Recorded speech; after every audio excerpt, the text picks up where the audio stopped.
अस्सलाम वालेकुम नादरीन इकराम, मैं हूं आपका मेज़बान अब्दुल्ला इदरीस और आज हम बनाने जा रहे हैं पैनकेक। पैनकेक बनाना बहुत ही आसान है और इसकी रेसिपी बहुत ही सिंपल है। तो फिर जल्दी से शुरू करते हैं वीडियो को। बिस्मिल्लाहिर्रहमानिर्रहीम। तो यहाँ पे हमने 6 अदद अंडे ले लिए हैं, जिसकी सफ़ेदी हम अलग कर लेंगे और इसकी जर्दी जो है वो अलग से एक बर्तन में डाल लेंगे, क्योंकि सफ़ेदी को हमने अलग से बीट करना है और जर्दी को अलग से बीट करना है। अगर आप लोगों के पास इलेक्ट्रिक बीटर है घर पे तो आप लोग उसका इस्तेमाल करके इसकी सफ़ेदी को अच्छे से बीट कर लीजिएगा ताकि वो फ्लफ़ी सा हो जाए। लेकिन अगर आप लोगों के पास इलेक्ट्रिक बीटर नहीं है तो उसके लिए भी परेशान होने की बिल्कुल भी ज़रूरत नहीं है। मैंने ये रेसिपी हैंड बीटर से बनाई है और आप लोगों को मैं पूरा टाइम बता देता हूँ। तकरीबन 5 से 7 मिनट लग गए थे इसको बीट करते हुए, तब जाके ये फ्लफ़ी हुआ था। थोड़ी सी मेहनत है, लेकिन ये है कि हाथ से भी ये फ्लफ़ी हो जाता है। तो इसलिए अगर आप लोगों के पास इलेक्ट्रिक बीटर नहीं है तो परेशान होने की ज़रूरत नहीं है। हम लोग हाथ से भी ये देखिए माशाल्लाह बहुत फ्लफ़ी कर सकते हैं। तो यहाँ पे अंडे की सफ़ेदी को अच्छे से बीट कर लिया है, ये फ्लफ़ी हो चुका हुआ है। अब हम इसे एक साइड पे रख देंगे। तो दूसरी तरफ हम दूसरा बाउल ले लिया हमने, जिसमें अंडे की जर्दी थी, तो उसमें हम चीनी ऐड कर रहे हैं। चीनी जो है वो तकरीबन 1 कप चीनी इसमें ऐड करनी है। मेरे पास जो चम्मच है वो हाफ कप का चम्मच है, ये बड़ा चम्मच है जिसे कड़छी भी बोलते हैं, हंडिया वाला चम्मच है। तो उसके साथ मैंने 2 कड़छियाँ इसमें चीनी ऐड की है, जो कि 1 कप के बराबर है।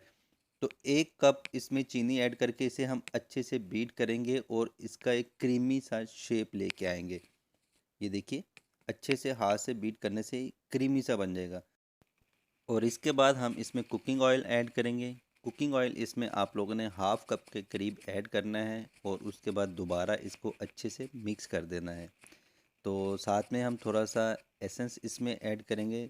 मेरे पास गुलाब का अर्क है, वो मैंने इसमें डाल दिया है। आप लोग वनीला फ्लेवर भी ऐड कर सकते हैं। ये सिर्फ अंडे की स्मेल को ख़त्म करने के लिए हम इसमें ऐड करते हैं और इसकी कोई मेन वजह नहीं है।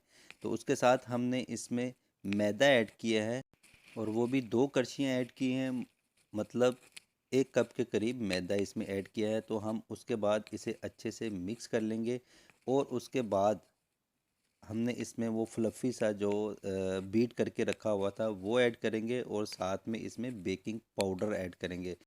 तो बेकिंग पाउडर इसमें हम हाफ़ टी स्पून ऐड करेंगे। अगर आपके पास बेकिंग सोडा है तो आप चुटकी बराबर बेकिंग सोडा इसमें ऐड कीजिएगा। तो बेकिंग पाउडर इसमें जाएगा हाफ़ टी स्पून, ना कि टेबल स्पून। उसके बाद ये इसे अच्छे से मिक्स कर लेंगे। तो मिक्स इस तरीके से कर लेंगे कि ये क्रीमी सा बन जाए। तो अब बारी आती है नाज़रीन इकराम इसको पकाने की। तो इसको पकाने का जो प्रोसेस है वो भी बहुत सिंपल और इजी है। घर पे हम लोग आसानी से इसे बना सकते हैं। आप लोग प्रेफर कीजिएगा इसके लिए नॉन स्टिक का जो पैन है वो इस्तेमाल कीजिएगा। मेरे पास ये इलेक्ट्रिक तवा है, मैं इस पे इसको बना रहा हूँ और ये भी नॉन स्टिक है। तो नॉन स्टिक में ये होता है कि आप लोग इजीली इसे फ्लिप कर सकते हैं, इसकी साइड चेंज कर सकते हैं।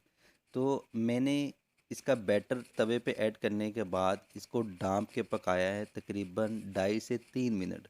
तो 2.5 से 3 मिनट पकाने के बाद आप लोग इसे चेक कीजिएगा। जब इसके ऊपर इस तरीके के बबल्स आ जाए तो समझ लीजिए कि इसकी एक साइड पक चुकी है। उसके बाद आप इसे फ्लिप कर दीजिएगा। फ्लिप करने के बाद इसकी दूसरी साइड पका लीजिएगा। तो दूसरी साइड पकाने के लिए आपने दोबारा से इसे ढाँप देना है। तो ढाँप के तकरीबन 1 से 1.5 मिनट इसको पकाना है, तो दूसरी साइड भी इसकी पक जाएगी। तो अगर आप लोग इसे ढाँप के नहीं पका रहे तो आपने इसको तब तक पकाना है जब तक कि इसके ऊपर अच्छे से बबल्स आपको नज़र ना आने लग जाए। जब इसके ऊपर आपको अच्छे से बबल्स नज़र आने शुरू हो जाएं उसके बाद आप इसे फ्लिप कर दीजिएगा। आप लोग ये रेसिपी लाजमी ट्राई कीजिएगा और अगर वीडियो अच्छी लगे तो इसे लाइक कीजिएगा, चैनल को सब्सक्राइब भी कीजिएगा। तो यहाँ टाइम हुआ है आप लोगों से इजाज़त लेने का। आप लोगों से इंशाल्लाह मुलाकात होगी एक नई वीडियो में एक नई रेसिपी के साथ। तब तक के लिए अपना बहुत ज़्यादा ख्याल रखिएगा, मुझे अपनी दुआओं में याद रखिएगा। अपने मेज़बान अब्दुल्ला इदरीस को इजाज़त दीजिए। अल्लाह हाफ़िज़।